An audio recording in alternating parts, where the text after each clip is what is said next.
The old town of Ravens Creek had always harbored whispers, stories of shadows lurking where the light refused to reach, of figures that moved just beyond the edge of sight. For generations, kids dared each other to venture into the decrepit woods or to peek into the abandoned houses, but most kept their curiosity in check, wary of the warnings that had become local legend. Yet, for 16-year-old Lena Harper, such fears only fueled her desire to uncover the truth behind the tales. It all started when Lena found an old leather-bound journal in her grandmother's attic during summer break. Its pages were filled with sketches of strange creatures and cryptic writings about the Wraith of Ravenshade, a mysterious entity said to haunt the forest edges. The entry that caught her eye described a creature called the Shadow Man, a tall, faceless figure cloaked in darkness that stalked its victims through the woods. Lena's fascination grew. She shared her discovery with her best friend, Marco, a skeptical yet loyal companion. He scoffed at her stories but agreed to explore the woods with her, if only to prove there was nothing to fear. Armed with flashlights, snacks, and their curiosity, they prepared for a midnight adventure. As they reached the tree line, an unnatural chill crawled up their spines.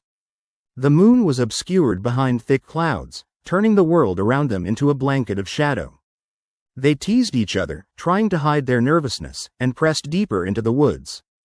Soon, Lena spotted something among the twisted branches, a faint shimmer of black against the darkness. As they approached, her flashlight flickered and then died unexpectedly, plunging them into an eerie silence.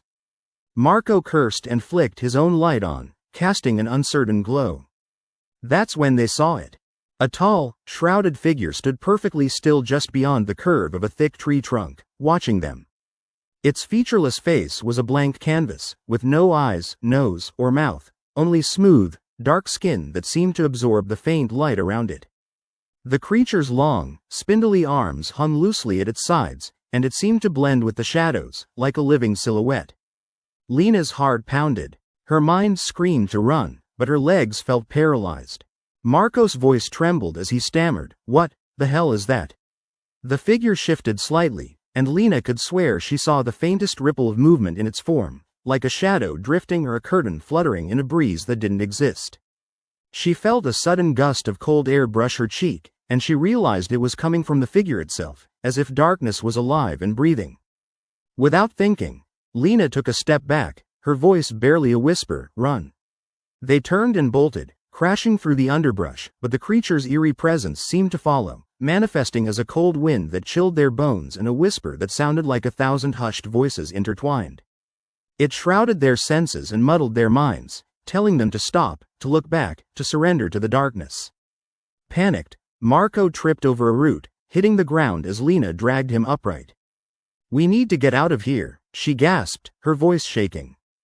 The trees blurred past as they sprinted, heartbeats pounding in their ears. But when they burst back into the open, the town was unnervingly silent.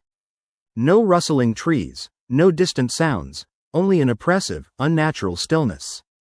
They looked around desperately, but the streets were empty, cloaked in darkness. Suddenly, the shadow figure emerged at the edge of the woods, stepping into a dim street lamp's glow. Its form was more defined now, a tall, elongated silhouette with limbs that seemed unnaturally thin and bent, moving with a jerky, unnatural gait. Its face, if it could be called that, remained featureless, save for a pair of glowing, white eyes that pierced through the darkness. "We saw it," Lena whispered, clutching her arm. Her skin was clammy, her mind racing with terror. Marco nodded silently, trembling. The creature paused, towering over them, then started to dissolve into the shadows once more. Lena's instinct was to run, but a strange compulsion held her rooted to the spot. A whisper echoed in her mind, soft, seductive, yet sinister, urging her to stay, to observe. As if in a nightmare, the figure reappeared briefly, leaning close enough that Lena only glimpsed its motionless face before it vanished entirely. She blinked rapidly, expecting what she saw to be a trick, but the feeling of its cold presence lingered. Over the days that followed, Lena's life changed. She couldn't shake the feeling of being watched, and strange things began happening. Chilling whispers in her ear when she was alone, shadows that seemed to move on their own, and faint footsteps echoing in her home at night. Her friends dismissed her fears as stress, but she knew better. One night, In a desperate attempt to confront her terror, Lena returned to the woods. With her phone's flashlight illuminating the darkness, she ventured deeper, calling out into the void. The air grew thick with dread, and a sense of unseen eyes pressing into her skin. Suddenly, the shadow figure appeared again, more insubstantial now, like a cloud of darkness condensed into a humanoid form. Its white eyes glowed brightly, an unblinking, malevolent stare. It extended a slender hand toward her, almost pleading, yet undeniably threatening. This time, Lena did not hesitate. She turned and ran faster than ever, sprinting out of the woods, not daring to look back. Behind her, she could hear the faint whispering, as if the creature were calling her name in 1,000 different voices, beckoning her to stay. From that night on, Lena's nights were haunted.